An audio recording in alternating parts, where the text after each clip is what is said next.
Mental health influences our behavior and decision making, allowing it to be a key part of a person's quality of life and overall health. In the recent years, we have seen an increase of mental health cases, especially within the youth. The reason for this is due to the limited amount of access they have to mental health care. To fight this crisis, the roles of child psychiatrists need to change, and government funding towards services available for children must rise. Here is a video explaining how children's mental health has been overlooked, overall leading to their healthcare services being overlooked as well. You say that there's an increase, an uptick in the number of cases that require treatment. You've had a 3-decade distinguished career. What has changed in the population during the last 3 decades? I think the environment has changed considerably. And what we're starting to, well, I think there's a couple of issues. One is that I think that these problems have been around for a while, and many times they were undetected. With increased awareness and our ability to identify these issues, we've actually uncovered things that young people have been struggling with for a while. So we probably all remember the youngster that seemed to be annoying everybody in class.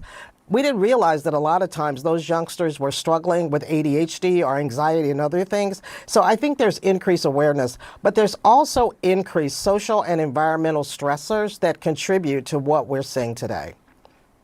As you can see, society not understanding that the youth do have mental health issues cause healthcare to fall below demand.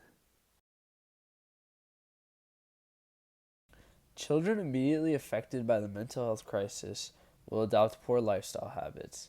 Most immediate concern will be socially with family, friends, or their peers. Mental health issues drain those of all social connections. Kids are becoming more and more isolated, even with phones connecting all of them. They can't build strong connections with most of their peers, not only negatively affecting them, but others around them who have a relationship with the child. Here is a clip that shows the repercussions of this crisis. Important to talk about mental health and how much of an impact it has, especially on young kids.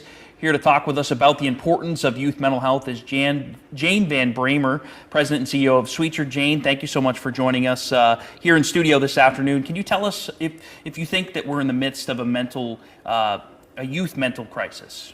We absolutely are. I think if you look at some of the statistics, we see that 14,000 Maine youth are experiencing depression. 1 in 4 are experiencing anxiety. If we look at some of our girls' statistics in 2021, 50% of our young ladies felt they were sad or hopeless.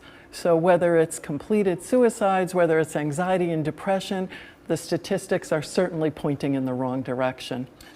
Increased depression rates cause death by suicide within children to rise 86%, or use drugs to cope, leading to addiction, later affecting the success rate of the future generation, as children with mental health issues are most likely to fail or drop out of school and have more involvement in crimes. The amount of psychiatrists available to help every child is unbalanced, leaving some untreated. But if we work together, we can make a change. To thin out this gap, psychiatrists can lead a multidisciplinary team that can include psychologists, nurses, therapists, and a variety of other mental health professionals. Psychiatrists can offer their skills on psychiatric-specific issues to help expand their reach. If we let our local officials know of this problem and how they can solve it, we can stop this youth mental health crisis. Another issue is affordability, as some families still can't keep up with the high cost of medical care, even with insurance. The government should step in and fund for those families.